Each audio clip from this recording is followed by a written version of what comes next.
Maria amava coisas antigas. Desde pequena, ela se encantava com objetos que carregavam histórias, memórias e segredos do passado.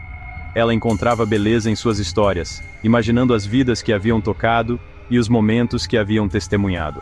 Seus segredos sussurrados através do tempo, como se cada objeto tivesse uma voz própria, contando histórias de tempos idos. Numa tarde chuvosa, Maria se abrigou em uma loja de antiguidades empoeirada, suas vitrines embaçadas pelo hálito úmido da cidade. A chuva caía forte lá fora, criando uma melodia suave que a acompanhava enquanto ela explorava. Suas vitrines embaçadas pelo hálito úmido da cidade, como se o tempo tivesse parado ali, preservando cada detalhe do passado. Lá dentro, o ar cheirava a madeira envelhecida e coisas esquecidas. O ambiente era acolhedor, com prateleiras cheias de tesouros antigos esperando para serem descobertos. Era um paraíso para alguém como Maria, que se sentia em casa entre os objetos do passado. Cada canto da loja parecia sussurrar seu nome, convidando-a a explorar mais. Ela deslizou os dedos por uma boneca de porcelana lascada, imaginando as mãos que a haviam segurado antes dela. A boneca parecia ter uma história própria, cheia de aventuras e momentos preciosos. Depois ergueu um medalhão de prata escurecido, sentindo o peso das memórias que ele carregava. Quem teria usado aquele medalhão? Que segredos ele guardava? Imaginando as vidas que ele havia tocado, Maria se perdeu em pensamentos sobre os momentos especiais que aquele objeto poderia ter testemunhado. Nas profundidades da loja, algo brilhou. Um brilho suave e dourado que chamou sua atenção imediatamente. Maria se virou, atraída por um vislumbre dourado. Seus olhos se fixaram em um objeto que parecia ter uma aura própria. Era um espelho, sua moldura ornamentada, dourada e belíssima. A moldura era trabalhada com detalhes intrincados, como se cada curva e linha contasse uma história. O lojista, um velho curvado com olhos sábios, a observava. Ele parecia conhecer cada objeto na loja como se fossem velhos amigos. Esse espelho, ele disse com a voz rouca como folhas secas, tem um certo encanto. Cuidado, mocinha. Nem tudo que é antigo deve ser levado para casa. Suas palavras eram um aviso, mas também carregavam um tom de mistério. Tem um certo encanto. Cuidado, mocinha. Nem tudo que é antigo deve ser levado para casa. Maria, cativada pela beleza do espelho, descartou as palavras do lojista como mero drama. Ela estava determinada a levar aquele pedaço de história para casa. Maria, cativada pela beleza do espelho, descartou as palavras do lojista como mero drama.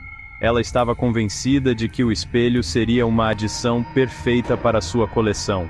Ela pagou pelo espelho, ignorando o arrepio que percorreu sua espinha. A sensação de desconforto foi rapidamente substituída pela excitação de possuir algo tão belo e antigo. Os olhos do velho a seguiram enquanto ela saía, uma mistura de pena e algo parecido com medo em suas profundezas. Ele sabia que o espelho carregava mais do que apenas reflexos. Naquela noite, Maria pendurou o espelho em seu quarto. Ela escolheu um lugar de destaque, onde poderia admirar sua beleza todos os dias. Ao dar um passo para trás para admirá-lo, um movimento rápido lhe chamou a atenção. Algo parecia se mover dentro do espelho, mas ela não tinha certeza. Foi só um reflexo da luz, disse a si mesma. Ou seria? A dúvida começou a se instalar em sua mente, mas ela decidiu ignorá-la, pelo menos por enquanto. Maria acordou com um sobressalto. Seu coração batia acelerado, como se tivesse corrido uma maratona. Ela olhou ao redor, tentando entender o que a havia despertado tão abruptamente. Um suor frio grudava em sua pele, escorrendo lentamente por seu rosto. Ela passou a mão pela testa, tentando se acalmar, mas a sensação de desconforto persistia. O quarto estava escuro. A única luz vinha do poste de luz lá fora, projetando sombras longas e assustadoras nas paredes. As sombras pareciam dançar, criando formas que a faziam questionar sua própria sanidade. Ela olhou para o espelho, tentando encontrar algum conforto em seu próprio reflexo, mas o que viu a deixou ainda mais perturbada.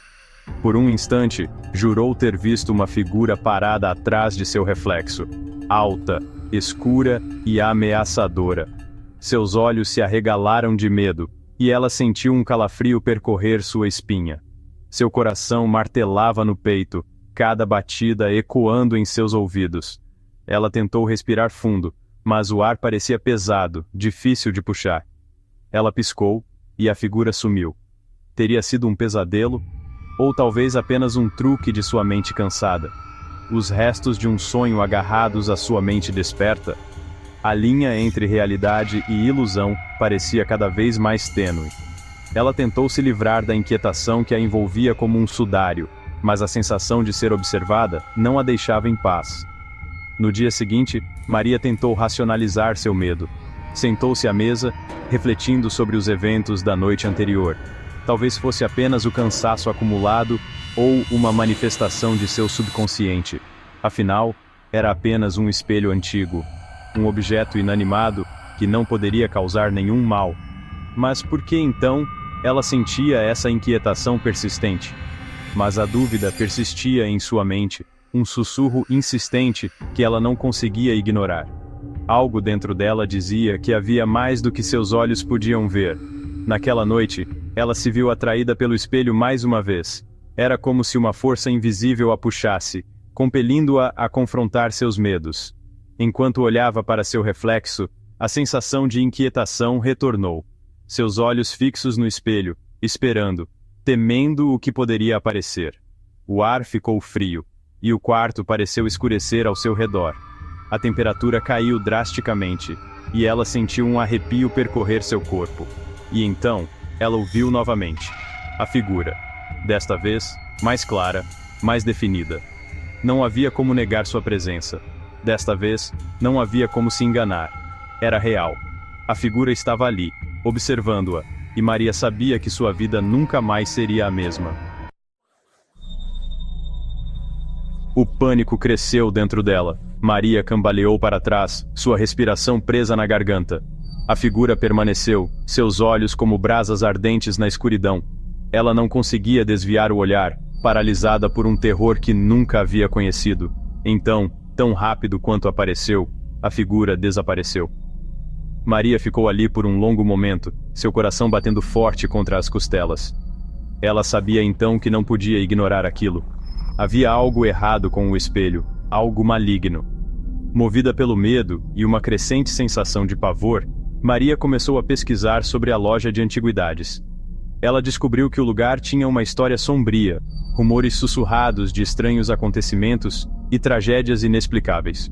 As pessoas falavam de uma maldição que seguia aqueles que compravam na loja, uma maldição que parecia centralizada em um espelho dourado. Seção 4. Nas garras da maldição. Maria se aprofundou em sua pesquisa, cada nova informação alimentando seu medo. Ela passava horas na biblioteca, cercada por livros antigos e documentos empoeirados, tentando desvendar os segredos do espelho. Cada página virada revelava mais mistérios e tragédias, e Maria sentia um frio na espinha a cada nova descoberta. Ela descobriu que vários donos anteriores do espelho haviam morrido misteriosamente, suas mortes envoltas em circunstâncias estranhas. As fotografias antigas mostravam rostos de pessoas que, em algum momento, possuíram o espelho e encontraram um fim trágico. Os recortes de jornal contavam histórias de mortes inexplicáveis, cada uma mais perturbadora que a anterior. Cada morte era repentina, inesperada e marcada por uma sensação avassaladora de pavor. As vítimas pareciam ter sido consumidas por um medo indescritível nos seus últimos momentos. Maria podia quase sentir o terror que essas pessoas experimentaram, como se a maldição estivesse tentando alcançá-la através do tempo. Ela soube de uma jovem que havia comprado o espelho um século atrás, apenas para ser encontrada morta em seu quarto alguns dias depois, seus olhos arregalados de terror, seu rosto contorcido em um grito silencioso. A história dessa jovem era apenas uma entre muitas, mas a imagem de seu rosto congelado em medo ficou gravada na mente de Maria. Havia um rico comerciante que havia comprado o espelho como um presente para sua esposa, apenas para morrer em um acidente bizarro pouco tempo depois. O espelho parecia trazer desgraça a todos que o possuíam, independentemente de sua riqueza ou status. A maldição não fazia distinção, e Maria começou a temer que seu destino já estivesse selado. As histórias eram todas diferentes, mas assustadoramente semelhantes. Cada pessoa que possuía o espelho acabava encontrando um fim trágico, e as semelhanças entre os casos eram perturbadoras. Maria sentia que estava conectada a essas pessoas de alguma forma, como se a maldição estivesse tecendo um fio invisível que ligava todas as suas vítimas. Cada uma terminava em tragédia, com o espelho como única testemunha. O objeto parecia absorver o medo e a dor de suas vítimas, refletindo apenas a escuridão que trazia para suas vidas. Maria começou a ver o espelho não apenas como um objeto amaldiçoado, mas como uma entidade maligna que se alimentava do sofrimento humano. Maria percebeu com um aperto no coração que estava presa em um padrão terrível. Uma maldição que havia ceifado inúmeras vidas antes da dela. Ela sabia que precisava encontrar uma maneira de quebrar o ciclo, mas o medo e a incerteza a consumiam. Cada dia que passava, Maria sentia a presença do espelho se tornando mais opressiva, como se estivesse esperando o momento certo para reivindicar sua próxima vítima. Seção 5. Corrida contra o tempo. O medo corroía Maria por dentro. Ela sabia que precisava agir rápido, para quebrar a maldição antes que ela a reivindicasse como sua próxima vítima. Mas como? O lojista a havia avisado, mas suas palavras não ofereciam nenhuma solução. O desespero a dominava, ameaçando consumi-la. Os dias se transformaram em noites sem dormir. A figura no espelho se tornou uma presença constante, sempre observando, esperando o momento de atacar. Maria cobriu o espelho com um lençol, mas isso não fez nada para acalmar seu medo. Ela podia sentir seus olhos nela, mesmo através do tecido grosso. Freneticamente, Maria procurou por respostas, debruçando-se sobre textos antigos e sites obscuros, dedicados ao paranormal. Ela consultou padres e médiums, mas ninguém parecia ter uma resposta. O tempo estava se esgotando e a maldição apertava seu aperto.